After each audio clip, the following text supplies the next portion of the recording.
This is KUGAN CASSIUS for IFL TV in association with MTK Global in Liverpool. Just a few hours ago finished the weigh-in ahead of tomorrow night's fight night from the M&S Bank Arena. Does that sound weird to even say that? What it is? It's Echo Arena, isn't it? Well, it's not really, but it should be. It's weird, isn't it? Just associate. And some people still call it the MEN. It hasn't been the MEN for quite some time. I think what it is, it's because when you've had good nights and good events at a certain place, that name just sticks with you and that's it. But it's an arena, isn't it? Liverpool Arena, M&S. I suppose M&S pay a lot of money for that privilege. So for legal reasons. Yeah, M&S Arena. We'll call it M&S Bank Arena. Yeah, interesting. This fight's kind of gathered so much pace between Fowler and Fitzgerald over the last 2 or 3 months, and I can't remember kind of a fight. Yeah, of that kind of, I'm not going to say that level, but the amount of fights they've had in terms of experience, kind of having this much kind of talking points and exposure, etc., etc. Because they're relatively, they're novices in the game, really. The pair of them are. They've not had that many pro fights, and this is their each of them's biggest test by quite some distance. Yeah. I mean, like you say about the fact they've not had that many fights, I'm not saying it's on the same sort of level or anything, but the way that it's gathered pace and caught fire is a little bit like, remember when Groves and Gill went off, they'd only had an handful of fights each.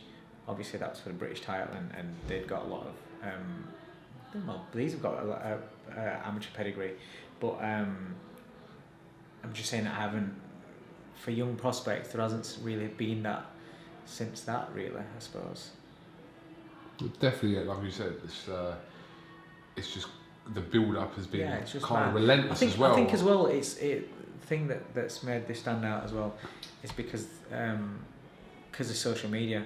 I think we're getting to see that is quite a big tool in taking fights that are good fights and people in the trade to all of a sudden people outside the trade then thinking, well, let's look at beef on this one, because I'm getting messages from everybody, people that aren't really hardcore boxing fans, talking about this fight. What's helped really is Scott Fitzgerald, is how he's cracked on Twitter and how he's been, because everyone's kind of used to Fowler chatting shit and going off on his Twitter, because it is what it is. Apologies, regular night. Yeah, with Fowler it's just a regular night on social media, really, when he's coming out with stuff that's getting people biting and responding. But Scott's usually a quiet sort of person, and then after the first press conference his head just fell off and it's never gone back on, really, and it's made for an entertaining build-up, and it's gone spread like wildfire. What was your assessment of the weigh-ins, and obviously Fitzgerald making the weight eventually after 3 attempts? Yeah. So he said it was down to the scales he was using. Yeah. That old chestnut. People always blame scales. Everybody else was fine on the scales. Do you know what? It's 6 ounces. It was. It's not a major issue, really. If you're talking a pound or 2 pounds, then you can think, oh, hang on, 6 ounces. What surprised me is that really, he went away. Whatever he did, he went away for about 40 minutes, and then he came back and it was still 3.5 ounces over, and then he went away, and then he was seen scurrying around the back. Yeah, we saw that. He was running around the building in a towel. I've never seen that before, I have to say. I've never seen that before. And then he came back and it made the weight. So it made the weight, and it didn't really take too much out of him. All I said to him, I said, it weren't as easy as what you made out on your little video, is it? When he was giving it the big gorilla pose and stuff like that. And it's all fun and games doing all that, but you think, God, you've got to make the weight first time. Just make the weight first time so you don't look silly.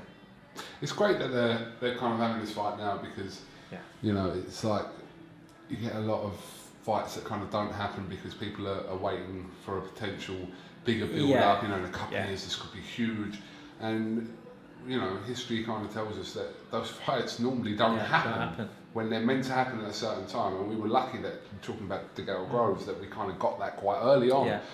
How many years was that ago, and they never rematched, and they never will rematch now. So I think when we kind of have these kind of rivalries, yeah, I mean, there is an argument for some fights, you know, to be kind of possibly, you know, but I think when people say this could be big at the end of the year or within a kind of year time span, but when they start looking further than that, I just think most of the time they don't happen. Yeah, and I think going back to your Groves and De Gale, I think they proved that if you risk your unbeaten record when you're early doors and things like that, and you meet early doors, the loser doesn't mean that it's over for him, because look at what both those two guys went on and did. They both won world titles, you know, both had brilliant careers, and that's the same for these two.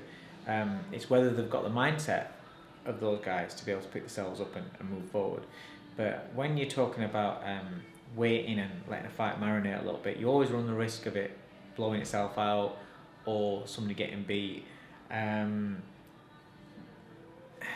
Get the fights done, because the other thing that you're going to risk is as they get bigger, is look at what's happening now with the heavyweight situation and things like that. All of a sudden, then people think they're getting too big, or people around them think, oh well, we want this, we want that, and fights just don't happen full stop. So get the fights done. You've got that rivalry. Whoever wins on Saturday night will always have, the loser will always want that revenge.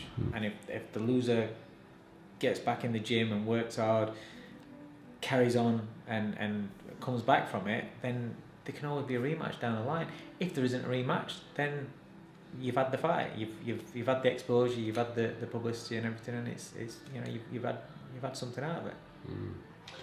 Like it's a bit of an old cliche, but the whole padded record, but the kind of the importance to keep that and again, if you go through kind of the best fighters in the world, and we're taking kind of Mayweather out of this equation because it's in our generation that's a one-off. To kind of finish his career undefeated is a bit of a one-off, but majority of fighters, they've been in the fights, they've come back, they've achieved what they wanted to achieve without kind of, you know, people never kind of refer to the greats and go, well, actually, you got beat at that point, so you know.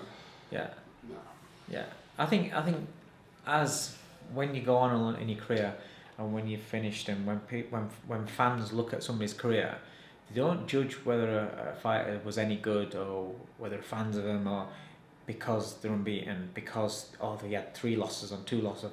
They don't really go on records. They look at achievements. They look at memories of those fights that they were involved in. I remember when I went to watch so-and-so box at MEN, it was this, it was that. I went to Vegas, I watched him, because they don't think, well, what was Ricky Hatton's record when he finished? What was Lennox Lewis's record when he finished? People don't think about his record. That's not the first thing that you remember of when you think about fighters that you're fond of, that you're fans of. You remember about the emotions that they stirred. I don't get stirred by emotions. My emotions don't get stirred for fighters because of records. It's the fights that they were involved in, and you know what their achievements were. They tend to talk about fights you don't have, you know, but he never faced him. Yeah. Well, you haven't kind of taken a risk. Yeah. They talk about, well, he never faced him. I mean, everyone always kind of, when they refer to Ricky Hatton's career, Ricky fought everyone, but you know, the one fighter they always say he didn't fight Junior Witter. And likewise, it's not blaming anyone. There was obviously arguments on both sides there, but it is always kind of, and that's the fear of the whole Brook and Khan situation as well. Like they could retire at any point. Because, you're right. And the one thing they'll keep saying to them is, well, you never fought Amir Khan, or you never fought Kell Brook. Yeah, but ultimately you can't please everybody. No, of course. And you're never going to. But like you said, that is a big thing, and it's a good point, because you know we do talk about fighters in that sort of sense. You know, you're a great fighter, but you never fought that guy, and that is something that sometimes is quite preventable. I mean, I'm just thinking, obviously Darren Barker's here, and that whole middleweight mix from when he was active, of like Macklin, Barker, Martin Murray. None of them fought each other. Andy Lee. Did Andy Lee fight any of them? No, Andy Lee didn't either. So all of those kind of, from that middleweight mix, no one fought anyone. They were out, and they were all fighting at the same time. I know Barker and Murray nearly happened. No, Barker and Macklin nearly happened, I think. I can't remember. I'm pretty sure Barker and Macklin, because I remember seeing a poster for it. Yeah, and then I know it was one of them that one of the fights got made, and then it just never got rescheduled. I'm pretty certain. I might be wrong. Someone out there will tell me if I'm wrong. I apologise if I am. But I'm sure that was Barker and Macklin. Right. Jordan Gill. Eddie Hearn revealed to us that he's going to be headlining a show in Nottingham. Yeah. Coming up soon. May the 10th, is it? Yeah, May 10th. Yeah. Looking for a step up again? Yeah, do you know what it is with him? I'm just looking for fights that he's going to learn from right now. This is a quick turnaround fight. Obviously, he's only fought a couple of weeks ago. Had a couple of weeks off, come back in and he'll be fighting, on May 10th. That international level, tough fighters that are going to come, give him problems, durable fighters that are going to give him rounds, because I need him to have to keep his concentration for the full duration of the rounds that are going along. Hopefully not getting rid of people too early, which is good. At this stage, before you progress to world level and top level, you need to get rounds under your bank and you need to face different sort of problems. And for him, the things that we're doing in the gym, to be able to do in a fight, and somebody have asked the question so he can pull off in a fight. I mean, we've done a lot of work with him. I've done a lot of work with him on the inside, because you would automatically think, if you can get on the inside of Jordan, then he's going to struggle, because keep on outside is quite slick, is this and other. And then we did that for the Doyle fight. We expected that to be a really tough fight, and to be moments that Doyle get on the inside. We handled that really easily, but then without having to show the full capacity of what is developed. And then same with the Mexican we fought last time, Dominguez. We thought that's going to be a tough fight. That could end up being a tough fight, down mid-round sort of thing. That never happened. I want him to have to do certain things in fights that he's not done yet before you step into the top level fights. It's just about his education, because he's a really, really good talent. He's a phenomenal talent. It's just experience and education in the ring that he needs to gather, and then to get the experience of actually using in fights before you put him in big fights. He's 24 years old, so there's no real rush. His talent suggests that he's got massive potential, but it's just about putting different pieces of the puzzle together, so then he's a complete fighter. And then when you put him in at that level, there's no going back, and that's what I want to do with him. From an experience point of view, do you look at fighters like Lewis Ritson and Ted Cheeseman and kind of see what happened to them not too long ago in terms of kind of that step up onto the mid-level between kind of domestic and world level, and think to yourself, you don't want to put in Jordan with someone as good as he is at the moment, potential's there. They want to put him in with someone where he's going to be in a situation like Ritson found himself in with Patera, and Cheeseman found himself in with Garcia. Yeah. But what I will say to that, and there's no disrespect meant towards Cheeseman and to Ritson, but stylistically, they both showed that they're quite predictable in those fights. And if you looked at Ritson, it was all about his strength and his power, but he is quite, what you see in round 1 you can get in round 10, 12. Cheeseman as well is quite, that's his style. So if you've got guys in there that are clever boxers and fit and strong, they were always, those styles were always going to give those two guys them sort of problems.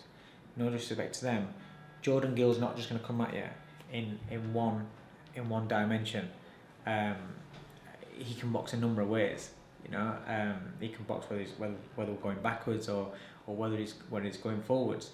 There are different dimensions to him. So it's not so much the case of that I'm worried about. It's getting a different variety of opponents, getting opponents that could make him feel uncomfortable, but not killers yet. Do you know what I mean? And it's rounds under the spotlight of being on Sky and headlining bills and things like that. That's all experience. That was a big thing for him last time out in Peterborough. You got to remember, you're talking about 18 months ago, this kid is boxing at Derby Roller World. No disrespect to Derby Roller World, but you're talking about a few hundred people that are really they're not really their friends. There's just a handful of people that he sold his tickets to, a couple hundred tickets. Nobody else really knows who he is, and it's just little shows. And then now he's headlining and he's live on Sky. He's getting people like yourself interviewing him, Sky interviewing, things like that, having little documentaries. I want all this sort of stuff around him now, getting used to it now, because I do believe that he's the kind of fighter that he's going to turn into a star, and he's going to be a dominant force in boxing. But that's going to take time, and it's about building a full package. And sometimes the things that go off outside of the ring can, if fighters aren't used to them and don't know how to handle them, can distract from what goes off in the preparations for a fight, and then ultimately on fight night. So I just want to make sure that everything's right, and he's used to things like that, but his talent wise, he's very, very good. He's very, very good. And you know what? He's very, very driven. He's not a kid that's just going to think, oh, I've cracked it, and take his foot off the pedal. So the potential is massive there. To be fair, I did interview him on his pro debut, as you know well now. Yeah, but I know. But what I'm saying mate, what I'm saying is in comparison. Do you know what I mean? I'm joking. That was back in the day when you used to interview people that you never heard of. What are you talking about? Like the novices and stuff like that. I still do. It's very rare that you even turn up these days, isn't it? I detest that. What do you mean? Was I in Peterborough? You send all your other guys out. No, but as you know, boxing is an involving sport, and there's multiple shows on weekends and multiple press days during the week. Okay. I haven't got to tell you that, Dave. There's a life outside of rivalry. Now you're in a position, which is good. You're in a position now where you can pick and choose who you want to speak to. It's what's more convenient for not just me, but whoever's involved in IFL. It's what's more convenient. Right. But yeah, I was in Peterborough as well. Yeah, I know. Even though there was closer people to Peterborough than me. Yeah, I know. Right, okay. Anyway. Yeah, I know. Yeah. I'm just all I'm just gonna do here is I just want you to see that face. That's absolutely, he's fuming because I said that. He's looking at him. No, no. Well, you can't look at him. Oh. Leave me alone. Derek Chisora. Yeah. Is Chisora bothers where? Bothers? Is he bothered? Excuse me, trying to get words out. I've rattled you, Is he bothered whether he headlines that show or not? You know, there's a big talk about headlining a show. People saying it should be Dave Allen. Didn't you start a campaign for it? Yes. Yeah. No offence to Derek. Okay. Hopefully he didn't take any offence. No. Oh, I think he said he wanted to see you about something. I don't know what it was that could be true actually. I should take a picture of this face now. But Dave, is he bothered by that? If he didn't headline that show, I think Adam Smith said today they're going to make a decision who headlines on the week. Obviously, it would mean Dave Allen. All I can say is, I don't give a shit. It's never been brought up in the gym. We've got a fight to win, and that's it. That's all I know. Whether or not David and his management and Derek together have talked about it, I don't know. I don't care. It's not my priority. I'm not asked. In the grand scheme of things, it's not. No. I would imagine that for Derek, if he was going to say you're headlining and you get X amount more for being chief support than being chief support, then that's the only thing that he'd be concerned about. Which is understandable. A co-headline or... I'm assuming that they're not getting any more money for headlining. That's what I'm saying. I'm assuming their money is set 3 weeks out from a fight. I don't know. I'm not involved in that conversation. We'll see. But as far as is he going to be asked? He's never looked asked about it. But whether they are when it's down to his management talking about things, I don't know. That's different. Comes through the Gashi fight on the 20th. Which is a fight. Very lively, that fight. It is a lively fight. Gashi and Takan. We know enough from that to kind of suggest that was on about 3 days' notice. Gashi against Tom Schwartz. He was winning that fight and he was causing him all sorts of problems. And then he's whatever in his mind decided to start sticking a nut on. And then Schwartz was just rolling around on the floor when he was just brushing him. If things go well on the 20th, though, it is again. I'm going from what Eddie Hearn was saying that he wants to make the Parker fight for the summer. Yeah. That's how I kind of understand. I have in my head that's what will possibly happen. I think it's a good fight. It is a good fight. He speaks to Derek. Derek says all he wants is big fights. He wants big fights for the fans. That's what he wants. But we'll see. My part is it just goes out on April 20th and wins, but looks good. Because he's coming off a bad loss. It's with a new training system, new coach. Let's see how he goes with that one. So I personally was quite happy that the Parker fight didn't happen for this because it was supposed to. And in hindsight, you think, well, everything happens for a reason. First fight, you don't want to be in a big life and death. I want him to be comfortable doing what he has to do on April the 20th, but without being a life and death hopefully. And then you go into a proper fight, a real fight, where Parker's a very, very good fighter. And at this stage of Derek's career, it's a really hard fight. You want him to be comfortable in what he's doing, and 2 camps doing what he's doing is better than just 1 camp going into that kind of fight.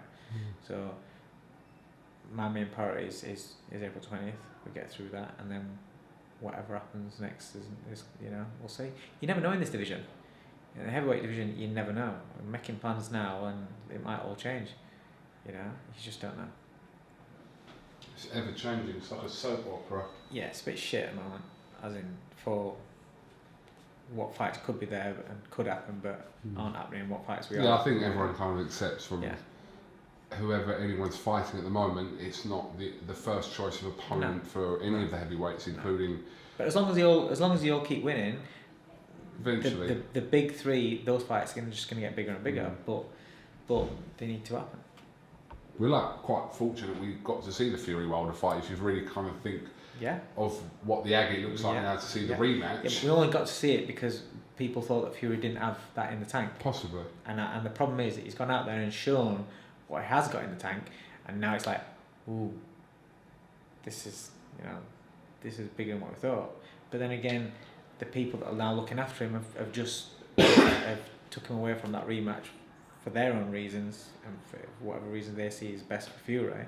So maybe make this bundle of money in this fight and then go back, because maybe think with another fight under his belt it'll be even better. I don't know. Topics outside of your camp. Go on. What have we got? Sticking with the heavyweight theme. Go on. Pulev. Don't worry, I'm not going to leave him though. Fucking hell. Thoughts? I thought he was out of order. It was bang out of order what he did. It's like we were saying earlier on. Even if you're friends if you're friends with a TV presenter with a certain interview or whatever like that, you can't do that. Just grab somebody's face and give him a kiss, give her a kiss. You just can't do it. If you're confident and comfortable enough to even attempt to do that, if you are, that must mean you're kind of confident that the reaction you're going to get back is going to be okay. Do you get what I mean by that? Listen, you're right. Friends, women I've known for all my life, 20 years, would never do it to me in a million years. If, for example, it doesn't need to be on camera. The fact that it's on camera. But if he's doing that on camera, exactly, with somebody he thinks that he thinks he's doing that, then he's going to be doing it off camera. Yeah. All right. Look, I'm just saying, as confident as you are doing that to your wife, you have to feel. I'm confident. What's that? Should hope I'm confident doing that. There you go. But that confidence of if you did that to your wife. If you're doing that, you need to have, if you've got a friendship with someone, because some people have, don't get me wrong, some people will have a friendship with someone where if they did that, it's like... Yeah, but she said that they met for the first time the day before. This is everything that's up for debate at the moment. Right. She said that she met with the Wayne, because there's actually a video on her Twitter from the Wayne, they did an interview there. Right. Then he's then put a statement out after that incident and said that they're friends. you have to define what friends is. I don't see how you could meet friends someone. with benefits or friends. Well, I don't know. There's But two types I of don't friends. understand how you can meet someone on a Friday and then claim to be your friend, if that's the case. Yeah. Am I right? Yeah. If you met someone, unless they met her on the Friday, went and then they went somewhere else together on the Friday. And now then, we're speculating. and I don't know. That's the the only because that does happen in real life. All right. Okay. So But if that was the but case, for example, that's the only is case. it acceptable then? If and I'm not suggesting this happened because I don't know this happened, but Well, obviously not because of the way that she reacted, but the problem with this is, and you get criticised for saying this, her initial reaction, right? If let's just say, and I'm not saying it is, but let's just say, people we know, right? Let's imagine that someone like a boxer A, I'm not going to name names because people will say shit, but just say somebody or a boxer that's around now stole it on went to give Anna a kiss on Sky, come out of the ring, went to give Anna Woolhouse a kiss. Yeah. Do you think that Anna's reaction would be where she'd like laugh it off her and be like quite cool and about it, or do you think she'd be like fuck off? No, hold on a minute. Or just push off. Hold on a minute. What I will say is, yeah, in that kind of moment, yeah, shock. it's a shock. It's a all shock, right, and it's also the awkwardness. Yeah, all right. But I accept that. But it wasn't live, and she had the power not to put it out Exactly. because she was filming it. Yeah. So, but the initial reaction now, if you leant over to me now, Yeah, but then when he's walked off, she's laughed as she's walked off, Yeah. and the what camera's I'm saying cut. is, in that moment there, I'm not saying he's right. I don't count her reaction as her being okay with that, and I'm just saying I don't count the No, reaction. I'm not because saying it is it's okay. been an awkward reaction. Yeah, I get that It it's could an be. awkwardness. Yeah. Awkwardness. So it's like she come and went, oh, Jesus Christ, and she was laughing, and but it could have been a nervous energy. We don't know. We don't kind of know No, what. true, But true. it was just the whole. I mean, I was talking to Dave Allen about it today in the video, and I said, and he was saying, well, it depends what she looks like. I said, no, it doesn't. No. It's Dave just being Dave, but I'm saying I don't really think it makes a difference whether you're friends or not. If you're comfortable enough to try that, it's got to be 100% from the female side. 100%. No, that's okay. That's what we do. Do you understand what I mean? But Yeah, but but listen, Dave. I'm just saying. Some people, friends or but not, how do you know they do that? no one. I'm just putting it out there. No, I don't know anyone would- Even the people that you don't know, you don't see that. Otherwise, you'd see it more often. It wouldn't be if people were like that, you'd see it No, more I've often. never seen it. And to be honest with you, if I've been out with my friends and we're in a group full of men and women, which we all have, I've never seen in that kind of situation that happen either. But I'm just So let me just say this. So when you come out of the ring and you're buzzing, you've won a big fight or whatever, and we see some of the interviews all the time, and you might give them a hug. They might come in and hug you. You don't give them a kiss. Do you know what I mean? Because of that you see happen all the time. Women will give somebody a hug that they know you got that friendship. Interviewers, whatever.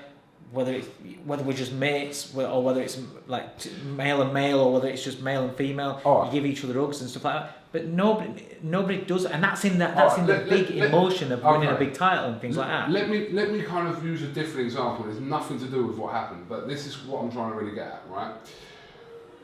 Certain people will say things to me, or they'll make jokes like which are kind of racially hindered, shall we say, towards me, yeah? Not towards me, but about a subject where they'll go, which could offend me, shall we say, right? Yeah.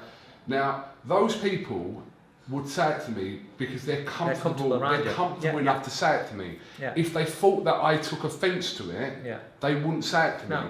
Do you get what I mean? Yeah, so for me to make a joke about your height, Dave. I get it all the time. No, but I've got to be confident to myself, and I'm using this as not an example compared to what happened, but I'm just saying the comfortability factor. I've got to be comfortable around you to make that joke. Yeah. Because if I'm not comfortable around you to do that, then I'm not going to say it because I don't know how you're going to react. Yeah. So all I'm saying is from his perspective, Pulev's perspective, if he's going to do that, we don't know whether they're friends or not. That's the truth of it. We don't know really when they met. We're just hearing both sides of it. But he must have had it in his head, to be comfortable enough to do that. Does that make any sense? Or the flip side of that is that he's the type of person, because there are fellas out there that don't care about a woman's reaction to what he does. You're assuming that he has to be comfortable with that, then that means he actually gives a shit about what her reaction will be. Some people don't care. Some people don't care that, and they'll just do what they need to do on a woman. And that is, if that's what he's done, then that is unforgivable. No, 100%. No, I agree with that. I'm just talking about it from, say, mine or your perspective. We don't know yet. You're right. We don't know that really he even cares whether he knows her or not, and whether he would do that. But I'm just saying, if that situation, like I said, it's not something you see every day, people doing that. Because we don't know either of the personalities. Where it's like with the woman. For me, because I don't know her, and as soon as you've said it, I've understood. Right, okay, I get what you're saying. You've got to take into account shock. You've got to take into account, just complete amazement. I get that. But my initial reaction is, if somebody did that to my missus, I'd expect straight away to push them straight off, or just, you know what I mean? Or most women that, like I said, presenters that I know, I would expect that. But then, again, you put yourself in a situation where somebody does that, you don't know until it happens. You just don't know until it happens. So I get that's a response, and then she's gone away, but I don't know if this is right or not, but is it like a good 6-7 days before she's gone to see solicitors and stuff like that? And what was the fight? It was on what weekend was it? Last weekend. Right. Was it? What's the date today? 29th. Last weekend. It was the night that Fury announced his fight with Schwartz. Right. So it was from literally a week ago. See, the problem is what we have these days is there are women, and this is a thing where sometimes people doubt the motivation behind actions of legal side of things, and because there are women out there and men out there that'll find offence at something and use that to earn money and to think, right, I can cash in on this shit. Somebody says, oh, you can make a fortune on this. Oh, can I? Right, okay. Yes, they were offended. And yes, they was pissed off straight away. But you have that rage, you have that you're offended, and then like tell them about ourselves or whatever, and then go about your own business. Go and tell your fellow or tell your friends, can't believe what he did. What a tosser this is, and that's it. It's gone. But these days, it's like you'll have a section of people that, as soon as the slightest thing that comes up, where normally yes they'll be offended and that's it, now they're looking for the payback on it, where they can go and sue and where they can or make themselves famous. Next minute they're on Celebrity Big Brother and things like that for things like. Do you understand? And the people like that, I'm not saying this is their case, but the people like that aren't the real victims that there are out there, where women are getting, of course, a lot of shit from men taking advantage and thinking that they can do what they want to do. And those women are they're the women that are getting abused, getting mistreated, and victims of massive sexism and shit. Right, let me ask you a question then. If you, and that David, I know you're like happily married with children, etc. Yeah. I'm just throwing something out there. You're a single man and you still do the same job, and you're being interviewed by a woman, and that woman does that to you, grabs you and kisses you. I'd be shocked. You'd be shocked, but is there the outrage that this has caused? No. Why? And I'll get shit for saying it, but it's because it's happened to a fella. All right, but I'm just saying. I'm going to get shit for saying that. No, of course, but you're right in what you're saying. But it is how it is. Dave Allen said today, and he used Michelle Phelps, and he said, if Michelle Phelps grabs me and kisses me, I'd be like, ooh. And everyone else would be like, go on, Dave. Yeah. That would be the majority of the reaction. There would be a certain amount of people that go, that is still wrong to do. But it's like, but there's not going to be outrage. No, but there's not. And there's not going to be people that are running around us to say you need to go to solicitors and sue her. There's not going to be any of that. So. But there is that's the thing. There is this where obviously men are that scrutinised for what you're doing, what you can and what you can't do. They're that scrutinised now, where certain women will complain over the slightest little thing. Fucking hell, you hear some women now. You hold the door. I've had where I've held the door open for somebody, and is that because I'm a woman? Sorry, mate. It's like I hold the door for men. Look, do you know what I mean? Listen, all that. But because of that, because it's all inflated, a lot of things it's like you are scrutinised. But yeah, if like you say, if a woman when you're out and about, right, and a woman gets drunk and things like that, right, you see women just coming up and grabbing older men and stuff. Have you seen women on a hen do? Seen what they do on an hen do? Yes. Right? But nobody makes a big issue about that. No. But yet a man does it. I'm not saying it's right. A man does it, and then he's the biggest bastard out there. So him this, that, and get him kicked out of the club. Rah rah rah. That's how I'd it is. like to know a stat actually. Someone will find it. But how many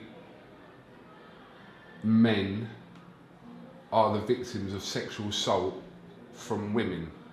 But this is the thing. When you say assault, you have to define. We have to be careful about sexual assault, defining what that is, because what it does is it takes away the seriousness of actual sexual assault. Okay, so could that be named as sexual assault the other day? If a woman did it to a man, would you call it sexual assault? What, if I'm being really honest? Yeah. No. I wouldn't. So there's people out there who go, it's the same thing and blah, blah, blah. But no, I wouldn't, because it's like what you said. It's like women don't hold the door for men, and women, why do men always pay bills? What is it, because you're a woman? Yeah. But it's that mentality, isn't it? Why are you paying the bill? Like if you're taking a woman out on a date, you're paying the bill, correct? Listen, as far as I'm concerned, and probably you, I'm assuming as well, but that's exactly the same thing as what you're talking about. It's like certain things are expected, but you're right. If a woman done that, or even out in a nightclub or a bar or whatever, if a woman was to grab a man or anything, it literally would be a lot like a talking point between the boys. Yeah, that's the truth of it. They'd be going, "Oh, did you see her? She come up to me." But imagine a man had gone up to a woman and done the same thing. Yeah. He'd be nicked. Yeah. Yeah. He'd be arrested. They'd go and make a complaint. He'd be arrested straight away. 100%. But that's where it's a fucking minefield. You can't. There's no clear black and white picture because everybody wants everything to be equal and everybody to treat equal. But if you're going to treat everybody equal, it has to be on every scale. You can't have it both ways, and that's the problem. Is you can't have where you go on loose women and you trash men to bits, and you objectify men. A man who's got a top off, if they show a picture and go ooh and all this lot, and everybody's at it, right? But yet in the same programs and same sort of people will criticise women exploitation of women being exploited on TV and things like that. No. You can't have it. If you're going to do it where it's a level playing field, it's got to be a level playing field on everybody. I think the cut and shut. It's not a cut and shut because I think the bottom line to this, shall I say, is we don't know the ins and outs. No. We don't know about his relationship, whether it lasts over 2 days. All I know is if he's calling her a friend, it can't be based on meeting her the day before, unless. But even if it's called if it's calling her a friend, I might be wrong here, but you've got friends that are women, right? Friends. You won't dream going up and just snogging them, right? Now, if it's friends with benefits, and if you're regularly if you're regularly banging, right, then you might do that. That's something you would do that. But listen, that goes back to what I was trying to explain to you. For you to attempt to do that, you need to be comfortable. But I know. But you have to be comfortable. Yeah. If you're. But this is assuming that Pulev. Of course. That's if boxer A, right, is seeing presenter B. For like weeks. Right. And off camera, on camera, he would go up to her. And boxer A would go and kiss her unexpected, etc., etc. Then there is a thing where, well, that's fine. But that's if that situations have happened. If you've met someone the day before and it's the second time you're meeting them, then no, like I said, there's a fucking huge grey area in this. And I don't really think we're really going to get like a clearer picture because... No, we're not. But the thing is every case has really got to be seen as individual, because we're going to get to the point where I would not want to be a young kid growing up and going out on a pull, because it's going to be a case where men always get signals wrong, right? So let's just imagine a young lad meets a girl and is chatting to her, they're getting on really, and she sees him as, oh, he's sweet, he's a nice friend, it sounds, but he's thinking, I'm in here, but it's gone on through time, and this is how a lot of people end up meeting. Fella leans in for a kiss. She's like, whoa, what are you doing? And then kicks off and that. These days now, it's not going to be long before before that lad's seen as a sleaze because he's gone in for a kiss after standing. Do you know what I mean? Do you get what I'm saying? Where it's going? Where that shit's going is you're not going to be able to do anything. My first 2 dates with my girlfriend, I didn't do that.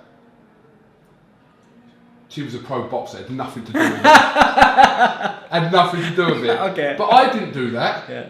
I literally took her out, dropped her out. I didn't even attempt. I swear to God, I didn't even attempt. The second time, I thought, no, I'm not doing it. I'm just not doing it. Yeah. Then eventually, when that moment did happen, it was kind of like, that was, you just know. Yeah. If you're kind of whatever on the same page or whatever, you know. But no, on a first date, when I'm dropping her back home and getting out of the car, I wouldn't. No, I'm not going to. But the thing is, throughout time, there's been where people aren't like that, and people even, it's like one-nighters. People have one-nighters, right? But when somebody's like, oh, do I, and they go in for it, before there's just a risk of being mugged off, given a slap. What do you think you're doing? And that's it. And you feel humiliated in front of your mates or whatever. Now you've not got that. Now you've got that. Plus, is she now gonna go and say this? You've got that as well. That's coming. Do you know what I mean? The way that things are going, that's coming. It's going to be a case of you're going to have to put it in writing when you want to ask somebody. Do you know what I mean? You're going to have to put it in writing. Before we have our first kiss, could you just sign this bit of paper to say that you're consenting for this kiss? Like, it's a real mood killer, obviously, on a first date, as you can imagine. But it is different. The world is going mad. You're right. The world's going mad, and it was like before. There's no excuse for it. If he's done it, or if anybody does it, there's no thought about that, about if they're comfortable. It's just, I'm gonna go and do this. Then there's look. It's like you going on. No one dates anymore anyway. They're on fucking Tinder or fucking whatever. They're on some sort of social app where it's kind of all the work's done in the foreplay of text, right? But now it's like you have to be spot on careful. Yeah. Whatever you say, either way, exactly, you're fucked.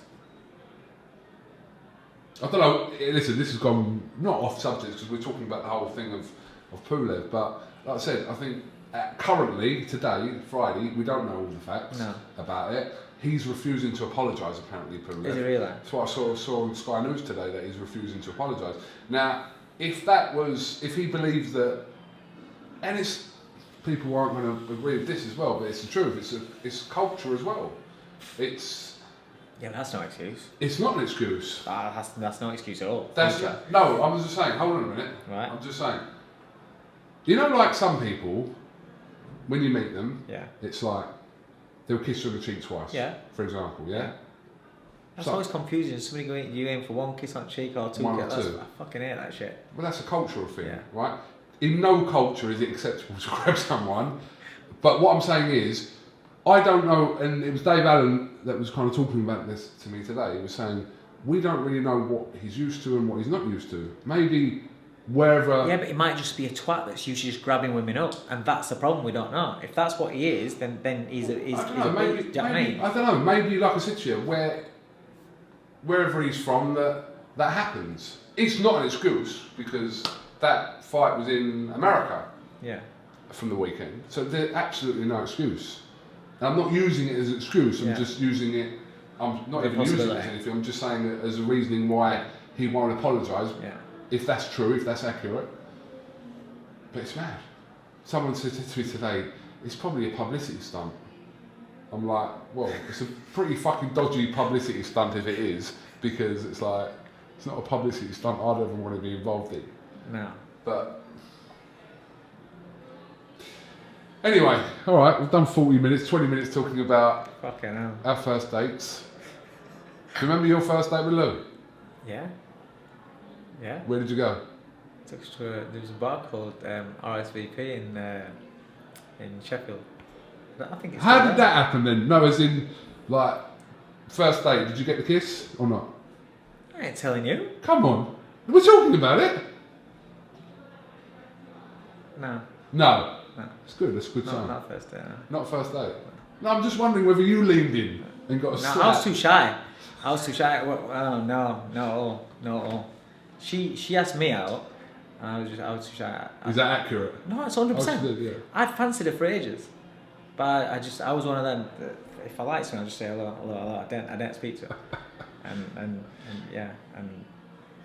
we just clicked. There you go. 15 years later. 15 years later, 2 kids later. Yeah. Didn't turn out that shy. What's that? Didn't turn out that No, shy. obviously, yeah. Dave, listen, thank you very much for talking to IFL TV. Do you know what? We've done 15 minutes and not even mentioned Tony Bellew. It's incredible. It was good to see him today. It was. So is he involved in Whitaker Hart? What's his name? The Scouts kid. Yeah, making his debut. Yeah. Is it like with Craig Glover, exactly the same thing? Yeah. Yeah, him and Craig Glover is looking after. Good. Yeah, it's that's his extent. He's just wanting to help them. He just wants to guide them. They're nice kids, good kids, and he wants to help them out. So yeah, it was nice to see him. Him and his Mrs. Rachel. Good to see him. All right. Got anything else you'd like to add? No, just the gym's buzzing at the moment. I'm just happy with everything at the moment, to be honest. I'm just really happy with everything. Everything's good. Yeah. Right on tomorrow night. Yeah, Be lively. Yeah. Very lively in it Liverpool is. tomorrow. It is. This may go out tomorrow actually because I wasn't anticipating 15 minutes here. But anyway, Okay. it's fine. Dave Coldwell, thank you very much for your time and we'll catch up with you tomorrow. Cheers, mate.